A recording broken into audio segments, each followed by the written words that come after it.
किसान भाइयों नमस्कार। आज की इस वीडियो में हम आप लोगों को बताएंगे कि जो तरबूज और खरबूज की फसल होती है उसे आप फ्रूट फ्लाई के अटैक से किस तरीके से बचा सकते हैं। देखिए, हम आप लोगों को बताते चले कि जो खरबूजे की खेती होती है उसमें जो फ्रूट फ्लाई होते हैं यह इतना ज़्यादा अटैक करते हैं कि जो आपकी फसल है यह 90% तक जो है प्रभावित हो जाती है। मतलब जो आपका उत्पादन होता है वह 90% तक सड़ जाता है। तो यह काम कैसे करती हैं और इनके कार्य करने का जो तरीका होता है जिससे हमारी फसलों को नुकसान पहुंचाते हैं, उस कार्य करने के तरीके को हम किस तरीके से ब्रेक कर सकते हैं और इसके साथ साथ हमें वह क्या कार्य करने होते हैं, वह कार्य कैसे हम कर सकते हैं, यह सारी चीज़ें आज इस वीडियो में हम आप लोगों को बताएंगे। नमस्कार, मैं हूं देव मौर्य और आप लोग देख रहे हैं स्मार्ट किसान यूट्यूब चैनल। अगर अभी तक आप लोग सब्सक्राइब नहीं किए हैं स्मार्ट किसान यूट्यूब चैनल को, सब्सक्राइब करके बेल का आइकन दबा दीजिए, जिससे आप लोगों को खेतीबाड़ी से संबंधित सही, सटीक और व्यवहारिक जानकारी मिल सके। देखिए, काफ़ी किसान भाई हैं जो अब की बार हमारे साथ मिल करके खरबूज और तरबूज की खेती कर रहे हैं और उन्हें उनकी फसल को, खरबूज और तरबूज की फसल को फ्रूट फ्लाई अटैक से बचाया जा सके, इसके लिए हमें यह ज़रूरी हो जाता है कि इनके अटैक को हम रोक सकें। तो उसी के लिए आज हम आप लोगों को बता रहे हैं कि अगर आप लोग घर पे नहीं बना पा रहे हैं, ऐसी परिस्थिति में मार्केट से भी आप लेकर के यह कार्य कर सकते हैं। लेकिन आगे आने वाली वीडियो में हम आप लोगों को यह भी बताएंगे कि आप लोग घर पे किस तरीके से इन सब चीज़ों को कर सकते हैं और सस्ते में काम निपटा सकते हैं। फिलहाल यह चीज़ें इतनी महंगी भी नहीं है आपकी अपेक्षा फसल के अनुसार। तो देखिए, अभी आप लोग देख रहे होंगे कि ये चीज़ें हैं तो जैसे हम कोई प्रोडक्ट का रिव्यू कर रहे हैं, लेकिन आप ऐसी चीज़ मत ध्यान दीजिएगा, क्योंकि जो चीज़ें हैं पिछली बार हमारी जो खरबूजे की वीडियो देखे होंगे किसान भाई, वो देखे होंगे कि जो हमारे खरबूजे की फसल थी वह लॉकडाउन लग जाने के कारण जो प्रोडक्ट थे, जो दवाएं थी, हम मार्केट से नहीं लेकर के आ पाए थे, जिसकी वजह से हमें अपनी खरबूजे की फसल को उखाड़ के फेंकना पड़ गया। तो जो फ्रूट फ्लाई का अटैक होता है इतना भयानक होता है खरबूजे की फसल में, लेकिन तरबूजे की फसल में कम प्रभावी होते हैं। लेकिन अगर आप कर देते हैं तो आपका जो क्वालिटी है प्रोडक्ट की यह बढ़ जाती है। तो यह कैसे करेंगे, तो हम आप लोगों को इसके बारे में बताएं कि कैसे इसको करेंगे। उससे पहले हम आप लोगों को यह बता दे रहे हैं कि जो फ्रूट फ्लाई होती है यह काम कैसे करती है और इसका प्रभाव कैसे पड़ता है। तो किसान भाइयों, हम आप लोगों को बता दें कि जो फ्रूट फ्लाई होती है उसे हिंदी में हम सब कहते हैं फल मक्खी। और जो फल मक्खी होती है यह क्या करती है, आपके जो भी फल है उसमें यह अंडे देती है। जैसे मच्छर आपको जब काटता है तो आपके खून को चूसता है, तो फल मक्खी जो होती हैं यह आपके फल पे बैठती हैं, उसमें छेद करती हैं और छेद करके अंडे देती हैं। अंडे दे करके भूल जाती हैं और इस वजह से भूल जाती हैं कि जो आपका फल है जब उसमें अंडे से बच्चे निकलेंगे तो बच्चे जो आपके फल हैं उसी को खा करके बड़े होंगे। तो ऐसे में आपका जो फल होता है यह खराब हो जाता है और उनकी जो जनसंख्या है यह दिनों दिन बढ़ती जाती है। तो अब इन्हें आप कैसे रोक सकते हैं, इसके लिए यह जानना जरूरी है कि जो फल मक्खी है यह कार्य कैसे करती है। देखिए, जो फल मक्खी होती है इसमें नर और मादा होते हैं सभी जगहों पर। तो जो नर और मादा होते हैं यह आपस में सहवास करते हैं या निषेचन करते हैं, या जो भी आप अपने शब्दों के अनुसार समझना चाहते हैं समझ सकते हैं।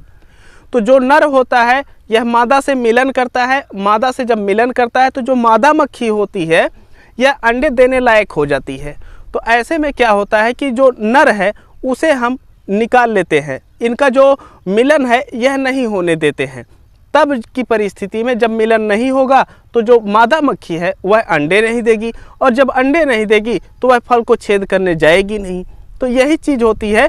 तो यह जो ट्रैप बनाया जाता है यह ऐसा होता है कि इसमें एक ऐसी दवा मिला करके रखी जाती है जिसमें जो मादा मक्खी है उसकी महक आती है। तो जो नर मक्खी होती है वह उसको सूंघते सूंघते पहुंच जाती है, सोचती है कि मादा मक्खी वहां पर होगी और हम मिलन करेंगे, और उसके प्रभाव में वह वहाँ जाता है। और उसके बाद जब वहाँ पर जाता है तो वहाँ पर जो दवाएं होती हैं उसको मार देती हैं और वह मर जाता है।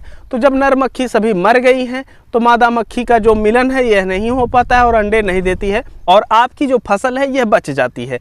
और यह जो तरीका है यह आप ऑर्गेनिक में भी प्रयोग कर सकते हैं, आप रासायनिक में भी प्रयोग कर सकते हैं। इसका कारण ये है कि आपकी फसलों पे इसका स्प्रे नहीं करना होता है, जगह जगह आप अपने खेतों में इंस्टॉल कर देते हैं।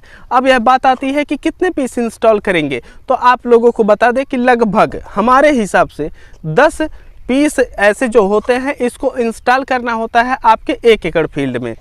तो यहाँ पर एक चीज़ और भी ध्यान देने वाली होती है कि जो नर और मादा मक्खी होती हैं यह आपकी खरबूजे की फसल में अलग होती है, तरबूज में अलग होती है, तो मतलब हर फसलों के लिए अलग होती है। लेकिन इनकी जो कैटेगरी होती है, जैसे आपका कद्दू है, ये बिटर गार्ड है, जो आपका तरबूज है, खरबूज है, इस कैटेगरी में जो मक्खी आती हैं वह एक अलग प्रकार की होती है। उनके लिए यह जो दवा आती है अलग से बनाई जाती है। अब जैसे आपका केला है, अंगूर है, उनके लिए अलग होता है। तो हर फसलों के लिए यह लेयर जो होता है, इसे कहते हैं लेयर, और यह लेयर अलग अलग आएगा। तो आप इसको ऐसे समझ सकते हैं कि जैसे नर होते हैं वह देखते हैं कि ये गोरी है, वो पतली है, वो मोटी है, वो चौड़ी है, तो वैसे जो मक्खियाँ होती हैं इनमें भी कैटेगरी होती है कि भाई अगर नर है और वह गोरकी की तरफ जा रहा है तो ऐसे में जो गोरकी है उसको पकड़ने के लिए ही लेयर लगाया जाएगा। और यह जो लेयर होगा, जब वो समझेगा कि हाँ गोरकी है, मतलब वो खरबूजे को नुकसान पहुँचाने वाली है और उसी कैटेगरी का नर भी है, तो उससे मिलने आ जाएगा। और जब वह मिलने आएगा तो यहाँ पर वह मारा जाएगा। तो उम्मीद है आप समझ गए होंगे कि अगर नर को गोरकी पसंद है और आप करियई का लेयर लगा रखे हैं तो काम नहीं करेगा। तो इस वजह से उसको कहते हैं मेलन फ्लाई लेयर, और उसका अंग्रेजी नाम अलग है, हम दे रहे हैं, उसको पढ़ लीजिएगा, पता नहीं अंग्रेज कब पीछा छोड़ेंगे। और यह अब आप सेटअप कैसे करेंगे इसके लिए हम आप लोगों को बता दे रहे हैं। देखिए, मैंने देखा कि एक ये प्रोडक्ट है, एक ये है, और इसमें एक क्लिप आती है, और यह जो लेयर है इसमें इसी में गंध होती है उसकी। अब क्या है कि इसमें हम सबसे पहले इसको फंसा देते हैं, इसको फंसा करके इस तरीके से हमें इसमें बझा देना है, ऐंठ दीजिए और यह कवर हो जाता है। अब यह कवर हो गया है, और यह वाला जो भाग होता है इसे हम, यह जो सफ़ेद वाला हमें कैप मिलती है, इसमें ऐसे ही ये लगा देंगे। अब जब यह लगा दिए हैं तो ऐसे यह लटक गया है। अब यह जब लटक गया है इसी तरीके से, अब ये जो होता है इसमें छेद होता है, आप देख रहे हैं ना। तो यह क्या होता है कि जो फ्लाई है ये इसी तरफ से आएगी, और इसमें इस तरीके से आप लगा करके ऐसे ऐंठ देंगे तो यह तैयार हो जाता है। और इसके ऊपर से आप लोग यह जो धागा एक और मिलता है इसका, इसी तरीके से लगा करके आप ऐसे खेतों में टांग देंगे। अब टांगेंगे आप कितने ऊपर यह भी ज़रूरी होता है, लेकिन उसके पहले हम आप लोगों को बता दें कि इसमें यह जो ढक्कन है इसमें आप लोगों को पानी भरना होता है, और वह पानी आप लोग कितना भरेंगे यह भी महत्वपूर्ण होता है। लगभग आपको इसमें जो आपको ये मिलता है इसमें 75% तक पानी आपको डालना होता है। और आप जब इसमें 75% पानी डाल देते हैं तब आप इसको इस तरीके से पहना दीजिए,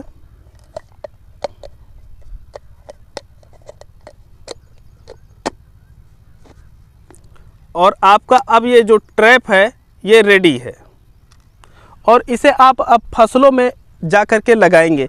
अब कैसे लगाएंगे ये हम आप लोगों को बता दे रहे हैं कि देखिए, इसका ये भी एक चीज़ ज़रूरी होता है कि आप इसे कब लगाएंगे। देखिए, जब आपका जो तरबूज और खरबूज की फसल है उसमें जब फूल आने शुरू हो जाएंगे तब आपको लगाना होता है। और यह जो रेडीमेड बना बनाया आता है इसकी जो उम्र होती है लगभग 2 महीने होती है।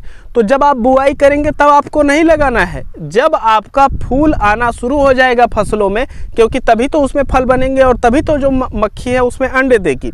तो जब फूल आना शुरू हो जाएगा तो आप 1 एकड़ में जिगजैग तरीके से जगह जगह पर इसको लगा दीजिएगा। तो जो मक्खी है वह आएगी और यहाँ पर मारी जाएगी, तो उनकी जो चेन है वह ब्रेक हो जाएगी। अब इसे कितनी ऊंचाई पे लगाएंगे, तो जैसा कि देख रहे हैं आप यहाँ पर हमारी जो गोभी की फसल है यह लगी हुई है, और इसमें हम खरबूज और तरबूज की बुआई भी कर चुके हैं। जैसे ही हमारी गोभी ख़त्म होगी वैसे ही जो हमारे तरबूज और खरबूज है इनकी फ्लावरिंग शुरू हो जाएगी और फल बनने शुरू हो जाएंगे। तो अब देखिए, यहाँ पर जो लगाना है हम आपको दिखा दे रहे हैं, आप उतने पे ही लगाइएगा। अब आप लोग देख सकते हैं कि यहाँ पर ये जो हमारी फसल है मान के हम चलते 1 फीट ऊंची है, तो ये जो यह लेयर लगाया जाएगा वह इतनी ऊंचाई पर लगाया जाएगा जिससे वह मक्खियाँ आ करके इसमें आकर्षित हो सके। ऐसा नहीं है कि आप खेत में ले जा करके रख देंगे, अगर ऐसा करेंगे तो यह गलत होगा। तो आप इसी तरीके से जिगजैग तरीके से अपने पूरे खेत में डालेंगे और इसको डाल करके आप जो है इसके निरीक्षण करते रहिए कि यह काम कर रहा है कि नहीं कर रहा है। क्योंकि अगर नहीं काम कर रहा है और गलत लेयर आप चुनाव कर लिए हैं तो ऐसे में कुछ और भी तरीके हैं जो प्रयोग में लेकर के आए जा सकते हैं और फल मक्खी से बचाया जा सकता है। और अब जब आप यह उपयोग करते हैं तो उम्मीदन आपकी जो फसल है यह बच जाती है। तो यह हो गया रेडीमेड तरीका। आगे आने वाली वीडियो में हम आप लोगों को और भी तरीके बताएंगे जिसके माध्यम से आप घर पे इन चीज़ों को तैयार कर सकते हैं। किसान भाइयों, आप लोगों को हम एक चीज़ और बताते चले कि ये जो लेयर है इसकी जो उम्र होती है यह 60 दिन होती है। तो अब जब 60 दिन इसकी उम्र होती है तो आप जब यह एक्सपायर हो जाएगा तो आप इसको निकालेंगे और यह जो है इसको लेयर को हटा देंगे और इस लेयर को हटाने के बाद आप इसमें दूसरा लेयर लगाएंगे और यह जो चीज़ें आपकी हैं इसे आप फिर उपयोग में लेकर के आ सकते हैं। तो यह सारी जानकारियाँ रही और हमें उम्मीद है कि अब कोई भी ऐसा प्रश्न नहीं बचा होगा कि जो आप जानते ना हो और आपके सभी प्रश्नों का जवाब मिल गया होगा कि आप इसका उपयोग कैसे कर सकते हैं। अगर कोई प्रश्न आप लोगों का बाकी रह गया है तो उसको आप कमेंट सेक्शन में बता दीजिए, हम आगे भी कोशिश करेंगे कि उसको कवर कर सके। और अगर आप तरबूज, खरबूज इत्यादि प्रकार की जो खेती करते हैं और उसमें फल मक्खी की समस्या आ रही है तो आप जो फ्रूट फ्लाई होता है इसका उपयोग कर सकते हैं। और इसके साथ साथ कौन सा किस फसल के लिए होता है यह सबसे ध्यान रखने वाली बात होती है। तो जिस फसल में आप लगा रहे हैं उस फसल के लिए जो लेयर बनाया जाता है उसी का उपयोग करें। बकिया इसे आप अमेज़न से ख़रीद सकते हैं, लिंक हम दे दिए हैं। अगर किसी किसान भाई को लगता है कि हम यहाँ प्रोडक्ट का प्रचार कर रहे हैं तो आप प्रचार ही समझिए। आप अमेज़न पे जा करके बहुत सारे ख़रीदार हैं वहाँ से ले सकते हैं। और हाँ, लीजिए तो अपनी फसल के लिए जो सही है वही लीजिए। और यह फसल अगर आप इसको नहीं करते, चाहे घर पे बना के कर लीजिए या ख़रीद के कर लीजिए, अगर यह नहीं कर पा रहे हैं तो आप खरबूज की फसल मत लगाइएगा, काम नहीं करेगा। बकिया अब हम चलते हैं, इस वीडियो को यहीं समाप्त करते हैं। नमस्कार, जय जवान, जय किसान।